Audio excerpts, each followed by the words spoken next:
En teoría tengo abierto el documento y no me lo identifica.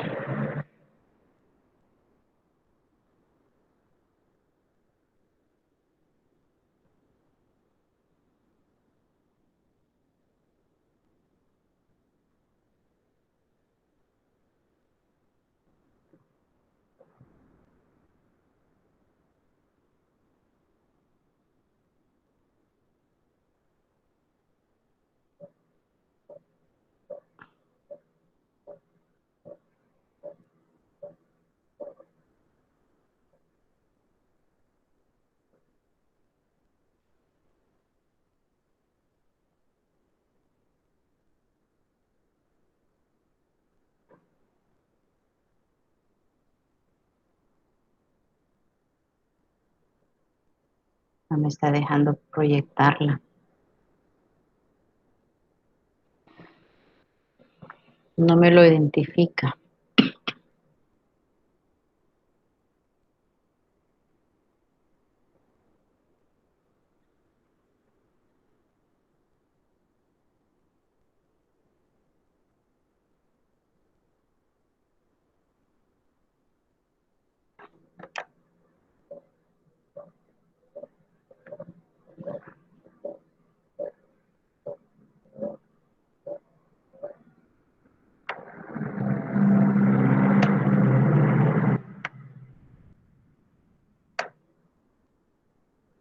Estoy inventando algo, a ver si me funciona.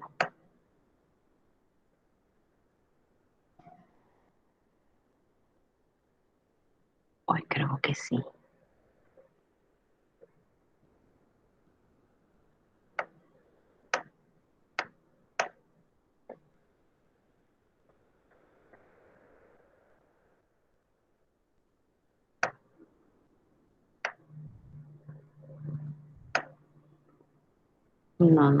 No sé si va a poder realmente. Vamos a ver. Lick, si quiere comparto pantalla. Ajá. Creo que ahorita lo va a agarrar. Vamos, si no me comparte lo que yo quiero, ustedes me dicen.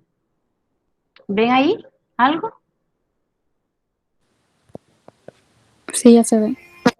Ya se ve el documento. Va. Entonces, como yo les decía que ahí vamos a tener que hacer una lectura dirigida, quiero hacer otra prueba. Ahorita estoy subiendo el documento y bajándolo o no. Sí, Lick. Ah, va, perfecto, pues eso es lo que quería hacer. Entonces necesitaría que me ayuden a leer y veamos, vamos a parar en la página 201, por favor, a leer solo el primer párrafo que es grande, que termina en Carlos Marx. ¿Sí se fijan? Hasta aquí quiero que leamos, Carlos Marx. Espero que se pueda ver el cursor para donde yo les estoy señalando. Necesitaría uno o dos voluntarios que me ayuden a leer, por favor. Si quiere le ayudo, Lick. Bien, gracias. Sí, escuchamos.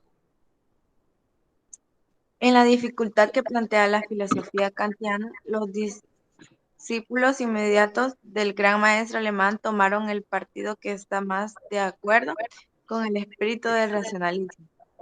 Declarar inexistente a la cosa en sí y suponer en el espíritu no solo el poder informador de una materia ajena a él, sino al ser creador del conocimiento en toda su extensión. Con ello estos filósofos llegan al idealismo absoluto. La realidad es creación del espíritu, pero no al idealismo psicológico de Berkeley, sino al que se llamara idealismo lógico de Berkeley. Berkeley admitía solo la existencia de su propio espíritu y suponía la realidad creación de su personal conocimiento. Ser es ser percibido por mismo sujeto. Pero Kant había tratado de hallar las condiciones formales en que, según él, se realiza todo conocimiento, es decir, la estructura del espíritu en general, que está Perdón, por perdón. encima de... Lo alcanzan a ver todo. Perfecto. No, espérenme, me Ah, pasé mucho. Ay, me pasé mucho. Perdón, perdón. quiero ver. Por aquí creo que estaba, ¿verdad? Sí, Sí, perdón. de cada individualidad psicológica. Los nuevos idealistas en consecuencia verán el problema en estos términos generales o superindividuales. La realidad será forjada por el desenvolvimiento del espíritu humano en una evolución que obedece a unas leyes o un ritmo impreso en el propio espíritu. Los principales pensadores del idealismo alemán, llamados también filósofos del romanticismo, son Juan Teofilio, Federico, nada, ¿puedo decir Schelling, eso? Y Schelling, Guillermo. Hegel, Y Guillermo. Hegel. Todos ellos Todos, dice, parten ajá.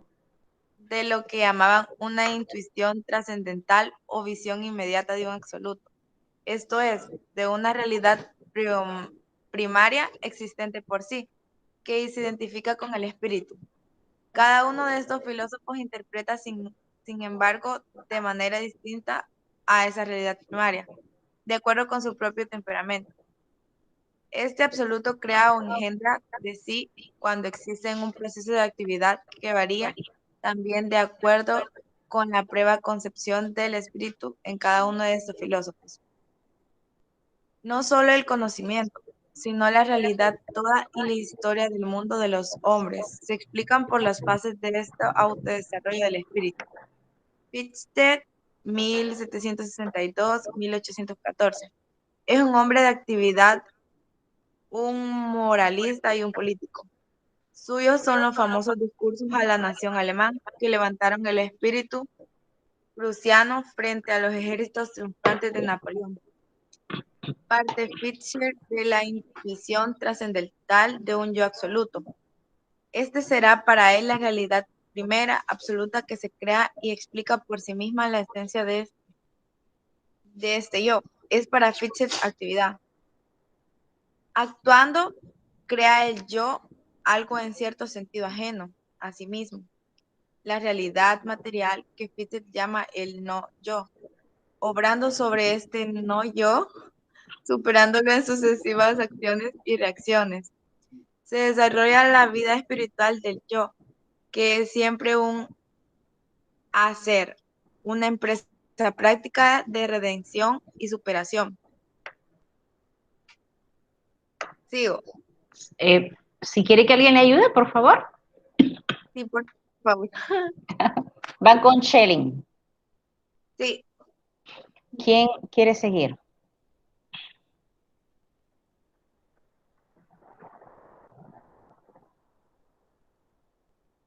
¿Qué pasó? ¿No se animan a leer? ¿Ya todos pueden leer? voy a seguir Todo está ahí entonces. proyectado. No, no, Pérez, vamos a elegir a alguien, no es posible. No es posible. Crisia Flores levantó la mano. Gracias, Crisia. La escuchamos.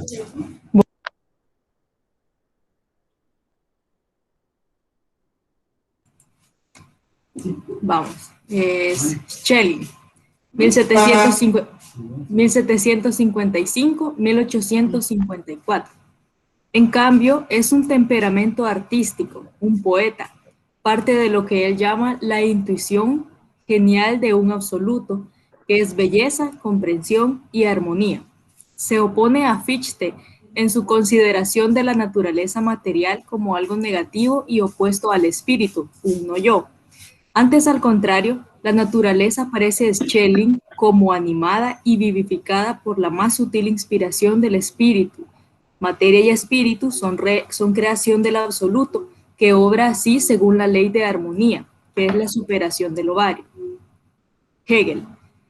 Por fin es el más famoso de estos filósofos y le cabe una posición representativa en la historia de la filosofía. Si Fichte era un espíritu activo y Schelling un artista, Hegel es un teórico o intelectual puro. La intuición trascendental le revela lo que él llama la idea, es decir, el espíritu concebido como razón, que será origen creador de la realidad universal. La idea evoluciona según un ritmo que radica en su propia forma o estructura. Primero establece el espíritu una afirmación, tesis. Después halla las contradicciones o insuficiencias de la misma, antítesis. Por último, engendra una tesis más amplia, síntesis, que abarca superándolas la primera y la antítesis. Esta síntesis se convierte en tesis y así recomienza incesantemente el proceso. Este ritmo de la idea o espíritu absoluto es también el ritmo a que se mueve cada espíritu individual y a él responde la génesis del universo, que es creación de la actividad espiritual. En el sistema filosófico de Hegel culmina el pensamiento racionalista, es decir, el proceso filosófico de la edad moderna. Más allá de sus límites no se puede avanzar ya por este camino. El sistema idealista pretende explicar con la evidencia de lo racionalmente necesario la realidad universal, que no será sino la manifestación exterior del desenvolvimiento de la idea. La historia aparece también a Hegel como una creación del espíritu. Así, por ejemplo, los pueblos orientales, cultura mítico-religiosa, representaron la tesis en la historia de los hombres. La antigüedad clásica, cultura racional, constituye su antítesis. La Edad Media cristiana, religiosa e intelectual a la vez, fue la síntesis que a su vez es tesis para un nuevo proceso en el que la Edad Moderna será antítesis. La realidad y la historia carecerán así de misterio para el idealismo hegeliano, y ni aun los datos primarios de la existencia, como la sucesión temporal de pasado, presente y futuro, tendrán para él una significación real e insuperable. El pasado podrá deducirse racionalmente del presente como las premisas de la conclusión y el futuro predecirse con la seguridad de que quien ve la solución de un problema matemático. El hombre será así creador y poseedor del universo. En el terreno práctico y político, una consecuencia de gran importancia se deriva del idealismo alemán, la aparición del socialismo totalitario. El replanteamiento de la filosofía moderna hecho por Kant arrumbó el análisis psicológico e individual que hicieron los empiristas para situarlo en un plano universal, en el del espíritu en sí, del que participan todos los hombres. Si el empirismo condujo al idealismo psicológico de Berkeley, el pensamiento kantiano nos ha llevado al idealismo lógico o absoluto de Hegel. El régimen liberal democrático era consecuencia, como vimos, del racionalismo empirista, especialmente de Locke. La voluntad y el poder del Estado proceden de la voluntad de los ciudadanos, contrastada individual y empíricamente en el sufragio. Al suprimirse la visión individualista y empírica e imponerse la consideración del espíritu universal como realidad primaria y creadora, se pasa en política a considerar al Estado no como un acuerdo o convención entre los distintos individuos, sino como una realidad primaria, representación del espíritu, de la nación o del poder, que existe y se justifica por sí mismo. De aquí arrancan las teorías estáticas o socialistas en las que el Estado se considera un poder absoluto al que los individuos están sometidos como el efecto a la causa, y al que se supone encargado de organizar por entero la vida de la sociedad y de los hombres. Esta concepción panteísta del Estado arranca de Fichte y de Hegel, pero encontró una derivación insospechada en un discípulo de este último, Carlos Marx. Muchas gracias. Entonces vamos a tocar en sí lo que yo considero más importante de esto. Le hace, si se fija, gracias a las personas que leyeron, viene y siempre le menciona lo anterior, siempre me menciona otras filosofías que ya habíamos hablado anteriormente. Viene Kant, habla de los idealismos y habla de otros puntos de vista que han venido dándose. Pero vamos a hacer énfasis en cuáles son los pensadores del idealismo alemán y cuál es el punto de vista cada uno. Y me menciona tres. Me menciona a Fichte, a Schelling y a Hegel. Y le dice que parten de una intuición trascendental o visión inmediata de un absoluto, de una realidad primaria existente en sí que se identifica con el espíritu. Cuando en estos documentos se le está hablando del espíritu, espíritus se están relacionando a cada persona. Si, por ejemplo, las dos señoritas que me hicieron el favor de leer, yo diría, bueno, me leyeron dos espíritus y ellos estaban leyendo, etc. Entonces, era la forma, en un inicio decíamos las sustancias. En algún momento les dijeron materia, ahora le llaman espíritus. Cada persona en toda la sociedad se le llamaba espíritu. Y obviamente, siempre, si se fija, había desconfianza con las antiguas filosofías y con los nuevos puntos de vista. Por eso le dice que no solo el conocimiento, sino la realidad toda y la historia del mundo y los hombres se explican por fases de un autodesarrollo del espíritu. Quiere decir, cada persona se desarrolla sola y todo va a depender de lo que vaya aprendiendo en el transcurso de su vida.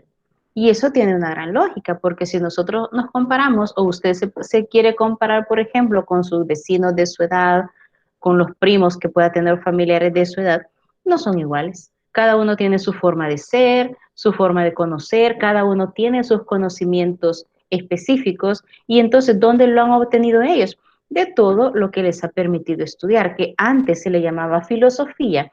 Ahora yo le podría decir una gama de conocimientos que usted ha ido obteniendo a lo largo de su vida académica específicamente.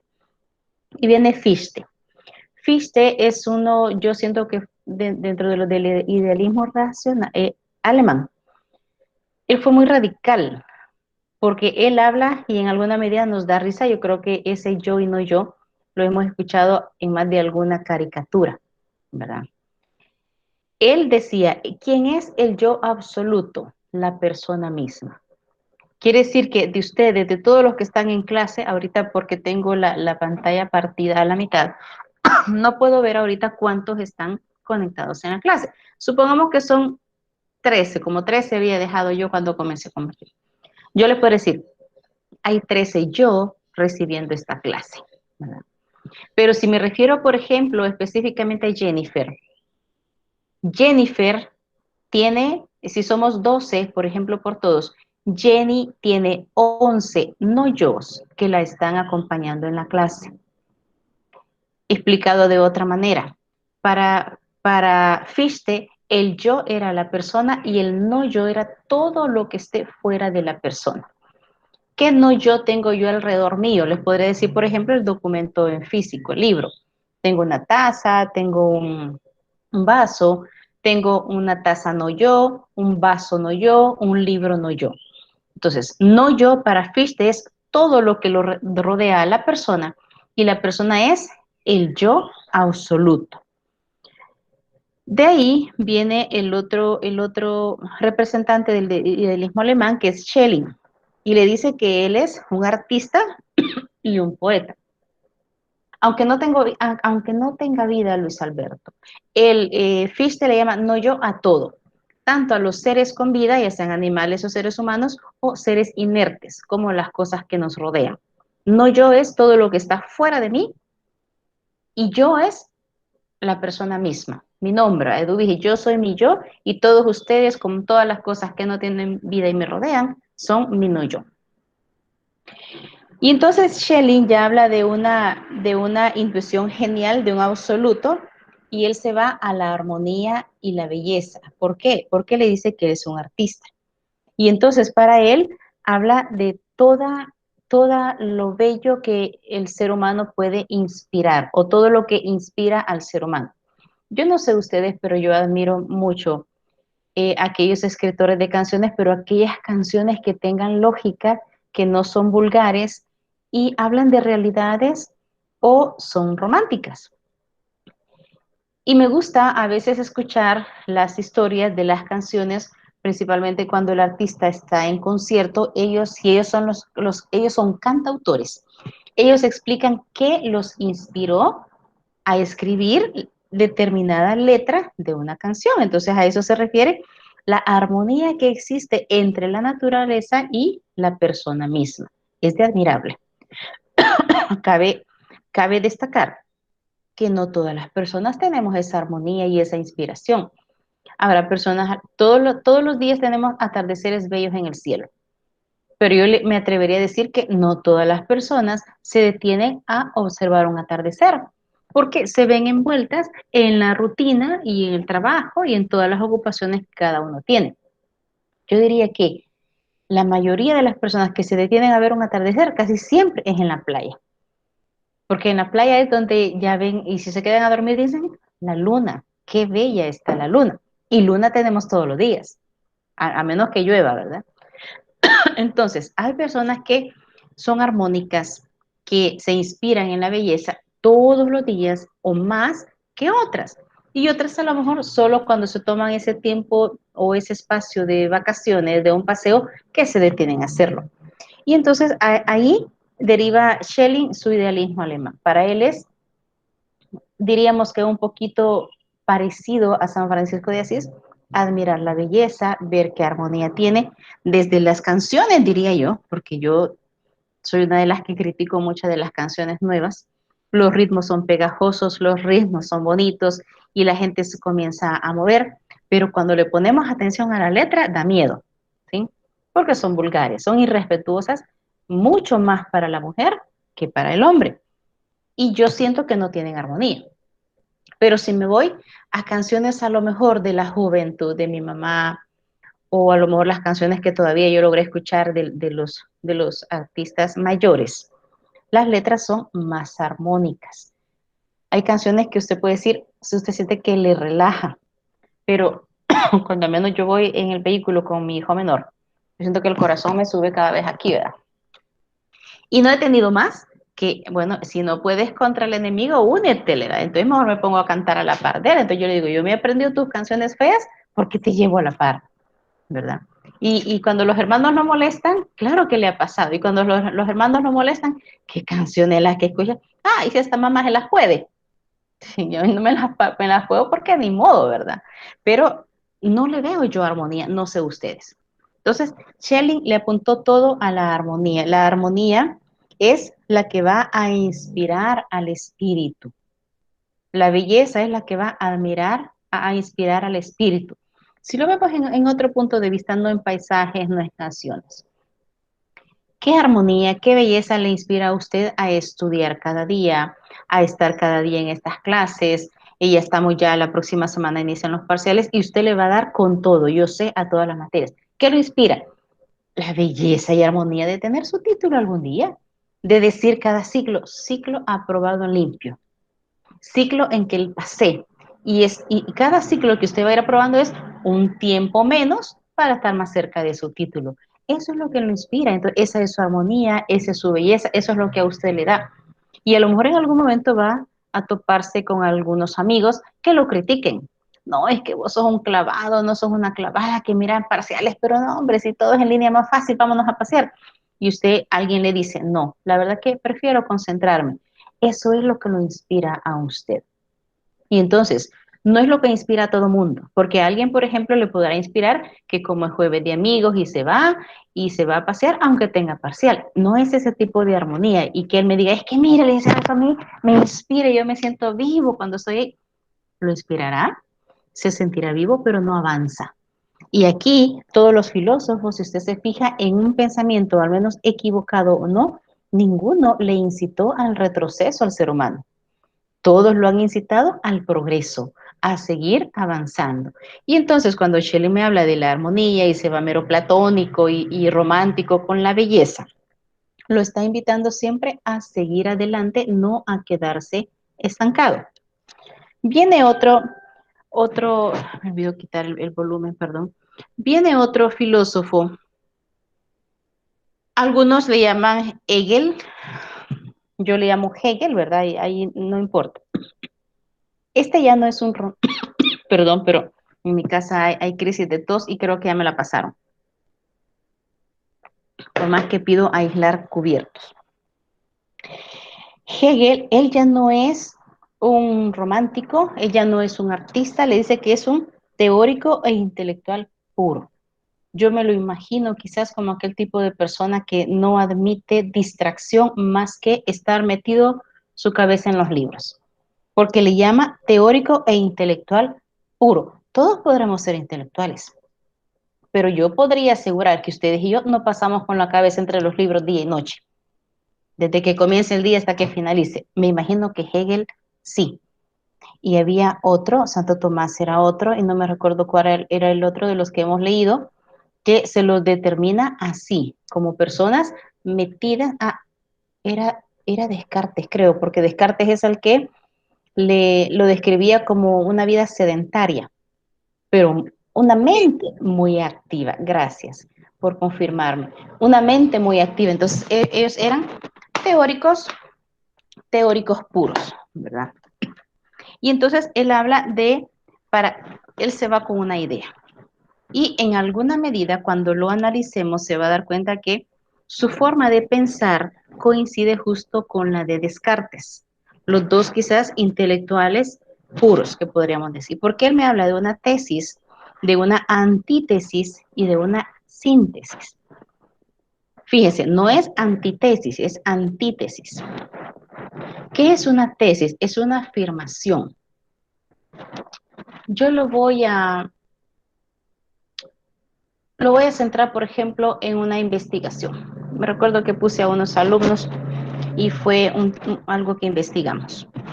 Yo les dije, porque ellos siempre llegan y me dicen, mira, licenciada, ¿y qué tema de investigación me sugiere? Y ya me pongo a pensar, y yo les dije esa vez, bueno, analicemos entonces si, porque me recuerdo tengo a otros investigando y ya no me han dicho nada. Analicemos, les dije yo, cómo está el resultado, el residuo de antibióticos que pueden traer las carnes que nosotros consumimos y que se venden en los supermercados comunes en Santa Ana. Entonces, ubiquemos 3, 4 súperes diferentes y yo quiero que cada semana, por ejemplo, se compre lo mínimo que pueda comprar. Si es de pollo, por ejemplo, una álaga, pollo, cerdo y res. Y le dije, vamos al laboratorio y vamos a analizar, a identificar el antibiótico y cuánto antibiótico tiene. Entonces, eso cuando yo le dije, mire, analicemos antibiótico en las carnes que consumimos, esa es la tesis. Donde yo le di el tema, yo le di la afirmación.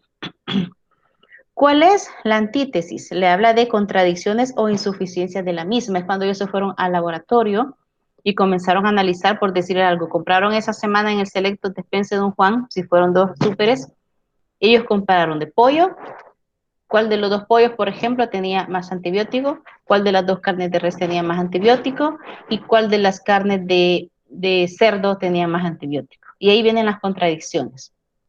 Porque se llegó a que los que se compraban en un determinado súper no tenían las mismas cantidades con la del otro súper. Aclaro que el que me salió más mal de todos no era ni el Selectos ni la despensa. Ahorita estoy dándole vuelta a todo. Y entonces, cuando nos sentábamos a analizar y me decía, mire, licenciada, entonces, ¿qué está pasando? Porque una de las contradicciones era, en un súper la carne de cerdo traía más antibiótico, pero en el otro no. Entonces le decía yo, el que no trae antibiótico significa que el que lo produce, el que cría el cerdo, obviamente le tiene que dar antibiótico para contrarrestar una enfermedad, pero debe de dar un tiempo en el que el cuerpo elimina el antibiótico y hasta después de ese tiempo, entonces debe de mandarlo al mercado para que nosotros lo consumamos ya sin antibiótico. Entonces, el cerdo quizás es una de las carnes que más cuidan en cuanto a quitar el antibiótico. O a lo mejor es un animal más resistente que no necesita consumir tanto antibiótico. No así el res y el pollo más. Entonces, el pollo es una de las carnes que más antibiótico trae. Entonces, esas son cuando habla de la antítesis, son las contradicciones, es cuando nos sentamos a ver, ¿y aquí qué está pasando? ¿Por qué este me está dando diferente del otro? ¿Verdad? Y cuando viene la síntesis, es cuando ya doy yo una conclusión.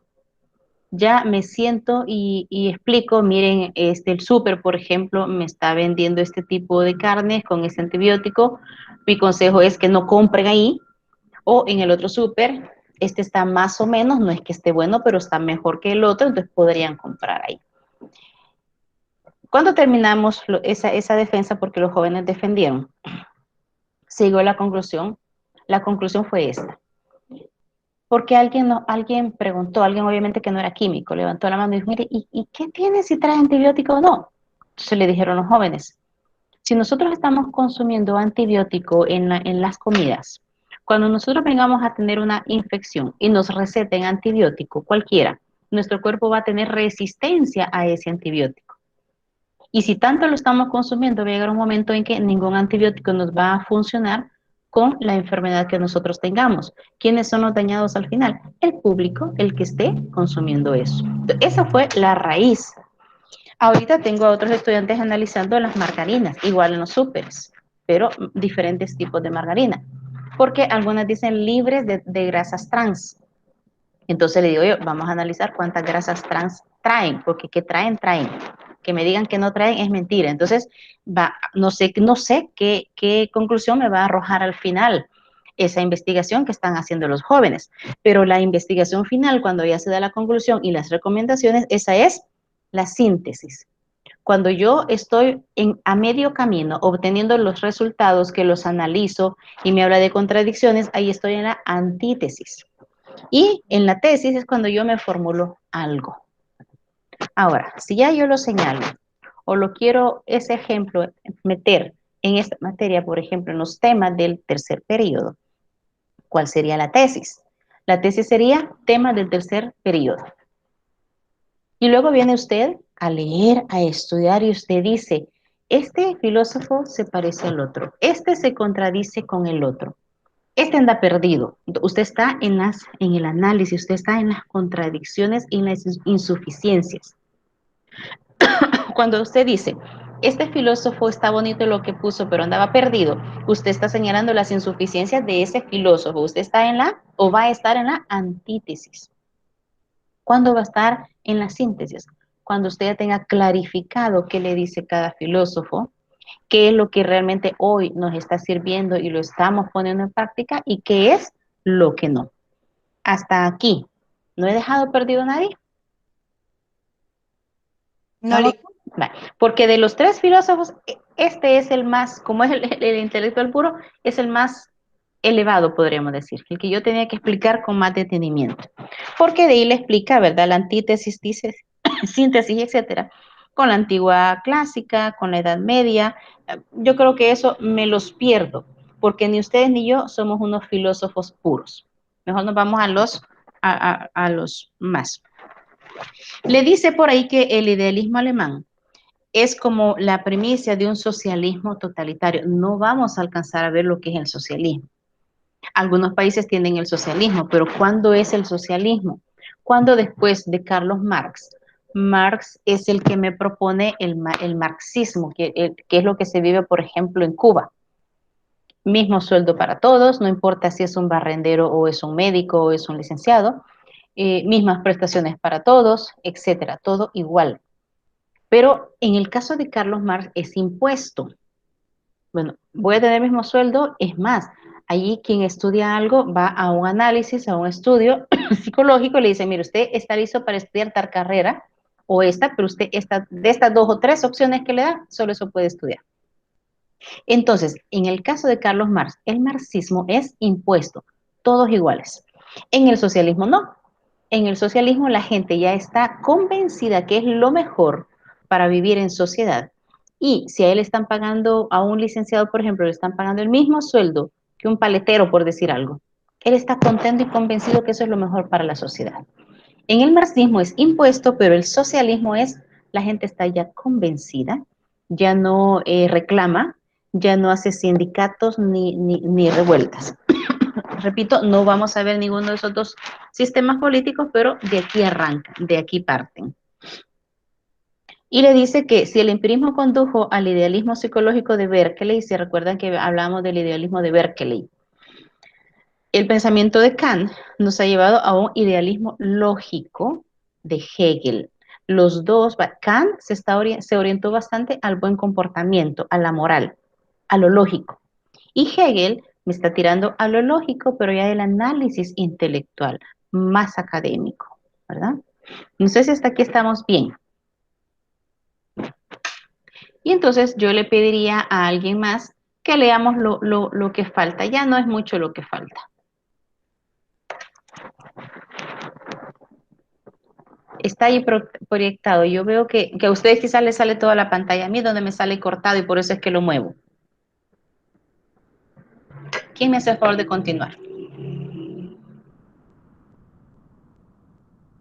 Yo quisiera no leer por la picazón que tengo en mi garganta.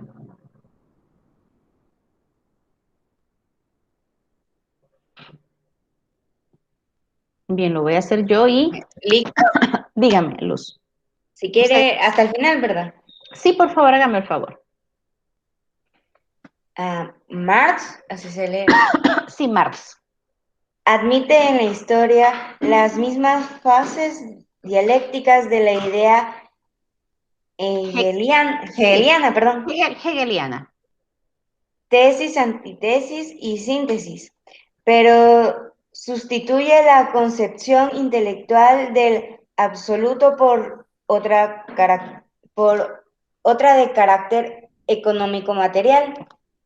Desde la sociedad estamental, tesis, pasando por la economía capitalista, antitesis, la evolución conduce necesariamente hacia el socialismo moderno, síntesis. La clase obrera en la vanguardia de este último y definitivo para la evolución económica y la encargada de apresurarlo, llegando a este punto, el Estado socialista estructura a la sociedad sobre bases colectivas, pero el marxismo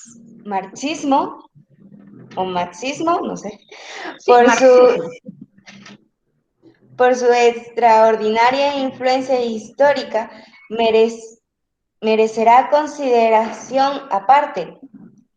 Otros sistemas socialistas se han concebido sobre patrones o estrictamente proletarios internacionalistas, sino nacionales o racistas. Si bien sobre ellos no obra ya solo la influencia del idealismo hegeliano, sino también motivos de la nueva filosofía vitalista y existencialista con que se inicia nuestro siglo XX. En la corriente del idealismo alemán cabe también citar a dos filósofos más muy conocidos, Arturo Schopenhauer, que une al idealismo diversos temas inspiradores en la antigua filosofía hindú y que por escribir en forma divulgadora y muy expresiva, alcanzó una gran popularidad y por fin en esa especie de ambiente místico que se creó en torno del espíritu absoluto, encontramos a un filósofo de expresión oscurísima. Christian Kraus. Ok, los apellidos. Que aunque son alemanes, ya que. Sí, así es. Que aunque de segunda fila dentro del movimiento, tuvo muchas repercusiones en España durante la segunda mitad del siglo XIX, sí. Perdón, a causa de que su filosofía fue importada aquí casualmente por un erudito español, Sanz del Río, Sí. que marchó a Alemania respondiendo a la idea de europeizar del pensamiento español. El krausismo fue el sistema característico de la institución liberal de enseñanza, libre de enseñanza, movimiento de gran influencia dentro del izquierdismo intelectual. Sin embargo, durante esta época surge en España la figura de un filósofo vigoroso que adquiere significación muy amplia, el catalán Jaime Balmes. Él fue el primero que dio a conocer entre nosotros la filosofía de Fichte y combatió el panteísmo que llevaba implícito, promulgando un retorno a la fe y al realismo de la escolástica. Balmes puso de manifiesto la insuficiencia de la razón para penetrar exhaustivamente la realidad, muchos más para suponerla su causa creadora. A este efecto adopta la teoría del sentido común. Muchos de los conocimientos y certezas que creemos adquirir racionalmente los poseemos en realidad por un instinto natural, el sentido común, que nos cerciora de cosas que distas de ser evidentes por sí, pero que no resultan tan ciertas o más que las propias evidencias racionales. El pensamiento de Balmes constituye ya una crisis del racionalismo y es precursor, en cierto modo, a la crisis de este sistema, que llegará a ser la principal característica del pensamiento contemporáneo. Muchas gracias. Voy a dejar de compartir para ver si ahí ya los puedo ver grandes a ustedes.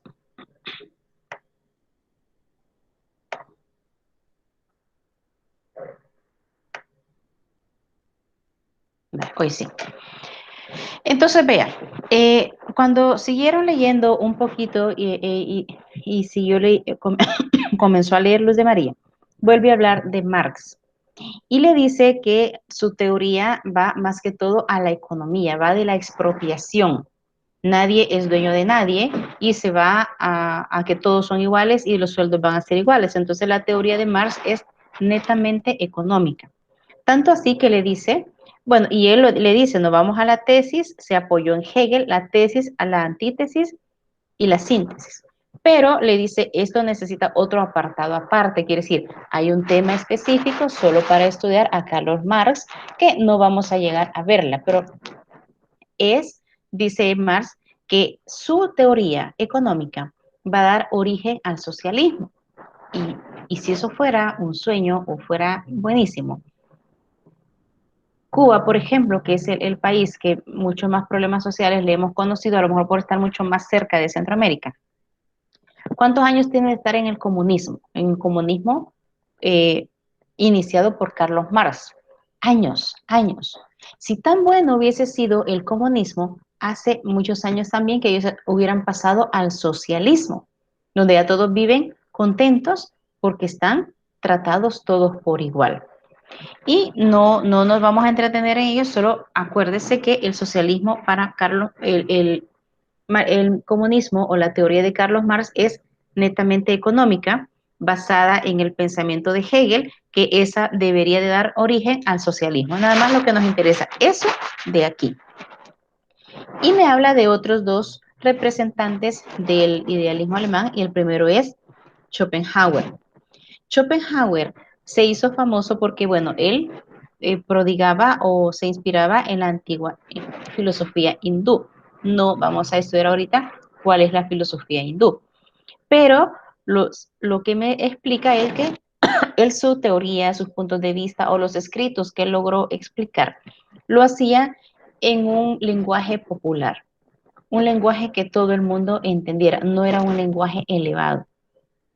Si usted se fija y usted ha estado o va a estar más adelante en la universidad en ponencias que lo invitan a la biblioteca porque va a llegar tal persona a dar un discurso, usted va a escuchar ahí palabras un poco más elevadas, mucho más técnicas, que si usted se va, por ejemplo, a un cabildeo en una alcaldía, donde a quienes invitan son a lo mejor a los agricultores y los que viven en ese territorio. Su lenguaje va a ser muy diferente que estuviéramos en un discurso académico, universitario. Entonces, por eso se hizo famoso Schopenhauer, porque él, digamos, al que él era un estudioso, él se bajó a un lenguaje popular. Y por eso es que se hizo famoso y fue muy aceptado todo lo que él pudo traducir o todo lo que él les pudo enseñar.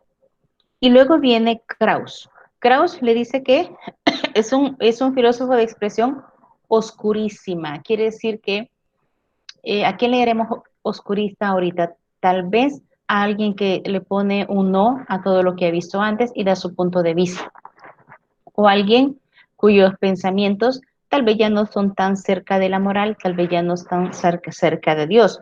Sin embargo, le dice que quien lo dio a conocer realmente él fue, me parece que Sanz del Río, ¿verdad? Fue Sanz del Río el que lo hizo más famoso. Pero ¿en qué se basó su no rotundo? Principalmente en la educación. Él comenzó a renegar. Más o menos por la época en la que este filósofo surgió, y si usted ve películas antiguas, los niños, generalmente los de clase noble, que tenían dinero, ellos tenían maestra privada. Y a esta maestra privada le llamaban institutriz. Es la institutriz de los niños de la casa, por ejemplo. ¿Quién era la institutriz? La maestra, la que se encargaba de prepararlos, hoy diríamos, para primer grado, segundo grado, tercero, hasta llegar a un grado superior. Si ya la maestra topaba en su conocimiento, entonces ya la quitaban y ya ponían otra institutriz que ya los orientara, por decir, ahora a bachillerato. Entonces, en la época donde surgieron muchos métodos de enseñanza, uno de ellos es el enseñar en casa, otro el que ya iban a la escuela, y aquí podríamos hablar de Piaget y de otros personajes que dieron sus aportes a la educación, cómo era la forma que íbamos a educar. Ahí se centralizó, digamos, el periodo, llamémoslo oscurantista de Krauss, que dijo no, el que quiere estudiar en su casa, que se forme en su casa con las institutrices, y obviamente para ellos va a ser más eficiente, ¿verdad? No me recuerdo ahorita cuáles son los otros personajes. Montessori es otro, ¿verdad? Otro pedagogo que dio sus puntos de vista de cómo se debería de enseñar. Y luego viene Balmes. Le dice que Balmes fue el primero que dio a conocer la filosofía de Fichte. Recuerde, antes no habían redes sociales, no se podía conocer de algo de alguien, sino que las filosofías iban de boca en boca. Y acuérdese que sí, como un mensaje llegaba, hoy nos llega, por ejemplo, una razón que nos mande, nos llega deformada, porque se olvida cuáles son las palabras que nos han dado, ya no digamos las filosofías. Tardaban muchos tiempos o años en llegar a donde tenía que llegar. Entonces Balmes fue el que puso de manifiesto la realidad, pero creándose o apoyándose en Hegel, en Fichte, perdón. Ahora él ya nos hace regresar un poquito a una realidad mucho más para suponerla la causa creadora. ¿Quién es la causa creadora? Nosotros sabemos que es Dios. Pero si pasamos por aquí en un periodo oscurantista, algunos podían mantener la idea de creer en un Dios y otros no. Cuando le habla de panteísta, yo les puedo decir, yo les escribí ahí a mano, donde dice panteísta se podría definir como todo, que todo lo consideraban Dios. ¿Qué podríamos considerar un término panteísta ahorita? Yo podría definir a muchos jóvenes, no sé ustedes, pero voy a hablar de los jóvenes que no están en esta clase, que son fanáticos de los juegos de video, principalmente con estos que se conectan con personas de otros países y todos juntos están conectados y yo solo oigo que gritan, me mataste, escondete, etcétera. Y están hablando con otras personas que a lo mejor personalmente no las conocen. Entonces, eso sería subpanteístas, serían panteístas de los videojuegos. Yo no sé cuántos panteístas hay con respecto al celular. Que si el celular está cargado, ellos están felices y contentos, pero si el celular se les descarga, caen en depresión y se mueren a la par del celular. Entonces, ¿quién es su Dios en ese momento? Llamémosle así, Dios, el celular. Estos ejemplos no los estoy dando como para criticar, sino que para que más o menos dar a entender que en esa época muchas cosas eran consideradas Dios y a eso se le llamaba un pensamiento panteísta.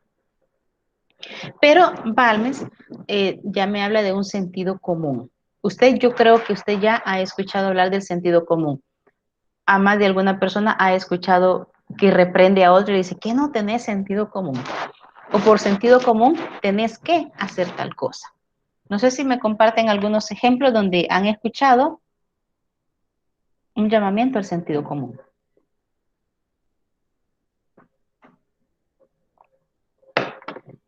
¿O no hay? Porque yo tuve una compañera de trabajo mayor que yo. Yo no sé qué tipo de educación tuvo, bastante rara, por cierto, porque ella solo me recuerdo que me contaba, mi mamá todo el tiempo me regañaba y me decía, hija, que no tiene sentido común. Y esta señora llegó a los 60 años sin tener idea qué era el sentido común. No sabía qué era el sentido común. Ahora, yo les pregunto algo. Si usted ahorita saliera a la puerta de su casa y viera ahí un perro echado, ¿será que si este es el perro, usted llega y le pone el pie o le da la patada y le dice, vaya por allá, le da la patada? ¿Lo haría o no lo haría? No lo haría. ¿Por qué no lo haría? Porque no me está haciendo nada ahí, no sé. Bueno, no le está haciendo nada. Muy bien. Ese es su punto de vista. ¿Alguien más? ¿Por qué no lo haría? ¿Mm? Porque lo estaría lastimando, Porque lo sin que estaría él lastimando. me haya hecho algo. Ajá, lo estaría lastimando y él no le ha hecho algo. Quiero otra respuesta de alguien más. Veamos, Elba, ¿por qué no saldría usted a darle una patada a ese perro que está a la afuera de su casa?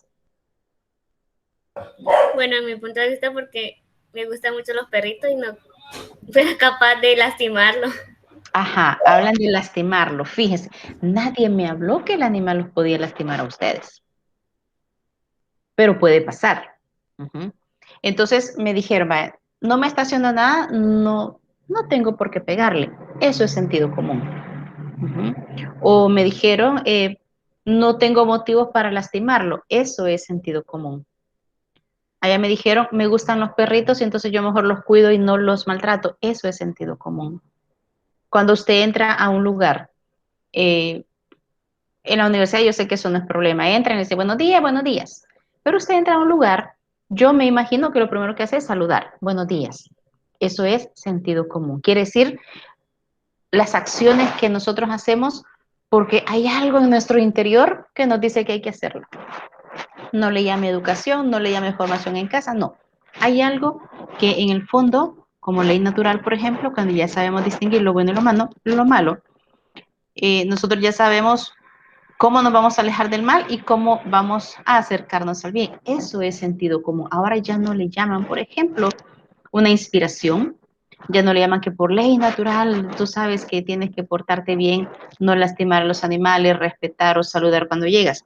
Entonces, a eso, ahí es donde, en esta época donde surge el sentido común. Por sentido común, yo sé que no me puedo comer un pollo que tengo ahí, por ejemplo, descongelando porque está crudo, o mucha hambre que tenga. ¿Por qué? Porque yo sé, hay algo que me dice que si yo me lo como así me voy a enfermar. Eso es sentido común. Es aquel análisis que nos sale a nosotros inmediato. ¿Me voy a pasar la calle? No, mejor no porque viene un carro. Eso es sentido común. Ujú. Pues no sé si les ha quedado claro, me he dado a entender a lo que se refiere esto. ¿Sí? Vale. Y entonces aquí estaríamos terminando lo más importante de este folleto. Hasta este tema va a entrar en el parcial final. Y estaba revisando los temas, me parece que el primer tema del tercer periodo es el renacimiento, porque el último que se evaluó en el segundo parcial fue la decadencia de la escolástica, ¿verdad? Entonces, el tercer periodo, el tercer parcial viene desde el Renacimiento hasta el idealismo alemán, ¿verdad? El día de mañana nosotros tenemos, ustedes son la H, no, con usted ya no tengo clase, ¿verdad? Con usted yo no he visto horarios de parciales, no sé qué día lo vamos a hacer, no sé si usted ya entró y ya tiene el día. Yo no he entrado al correo a verlo, pero la próxima semana ya no hay clases. Lic es el lunes. Ya el lunes tengo el parcial con ustedes. Sí, el Wow. lunes. Siempre lo hemos tenido el lunes. Ajá. Es que no me acordaba, no me acordaba. La cosa es como yo tengo que mandarlo 4 o 3 días antes a la facultad, me tengo que sentar a hacer ese parcial. Entonces, nosotros tenemos ya el parcial el lunes, siempre va a venir en 2 partes. La primera parte va a estar calificada por la plataforma, va a tener un porcentaje, creo que la vez pasada le di el 30%, le puedo dar el 30% o 20% hoy. Cuando yo le subo la nota en Moodle, esa nota de la primera parte la multiplica por el porcentaje o le saque el porcentaje que vale. Y va a haber una segunda parte donde yo les ponga preguntas. Si la primera parte le pongo el 20%, la segunda parte va a valer el 80%. Y para comodidad mía en calificar, yo le voy a poner, a lo mejor, si vale el 80%, van a ser 8 preguntas. Cuando yo le ponga esa nota de la segunda parte en plataforma, recuerde que yo le voy a estar poniendo los puntos netos que usted ganó. Si yo le pongo 7, usted va a decir, a este 7 le voy a sumar el 20% de la primera parte, para que usted saque su nota. Sí les voy a pedir que a partir, por ejemplo, del miércoles en la mañana, usted entre a plataforma para ver si ya están las notas en Moodle. Y si hay algún reclamo, por favor, me escribe al correo para ver qué está pasando y qué reclamo, porque ya el jueves en la mañana yo voy a subir las notas a registro académico y ahí ya no me gusta cambiarlas, porque no solo trabajo yo de más en llenar la solicitud al decano para hacer la corrección, sino que hago trabajar a alguien más también en registro académico, que es el encargado de hacer el cambio de la nota por el error que se da. Entonces, por eso mi súplica siempre es, por favor, estemos pendientes de las calificaciones en plataforma, porque esas no están subidas todavía en registro académico. Y ya una vez en registro académico, yo quisiera no poder modificar ninguna para no trabajar yo de más y no cargar de trabajo a alguien más. Entonces, serían solo las peticiones. Por otro lado, yo les agradezco, ¿verdad?, que me hayan soportado todo este ciclo, que tal vez la materia no haya sido tan aburrida como generalmente suele ser la filosofía, sino que algún conocimiento haya quedado ahí, ¿verdad? Para mí ha sido un gusto conocerlos, aunque sea solo en línea, más aquellos que siempre pusieron la cámara y siempre estaban ahí platicando. Y espero pues que nos veamos, aunque sean los pasillos en la universidad ya en un futuro, ¿verdad? Entonces les deseo feliz día a todos y a estudiar y meterle con ganas, que ya poquito falta para ir a vacación, un par de semanas, ¿verdad? Feliz día a todos.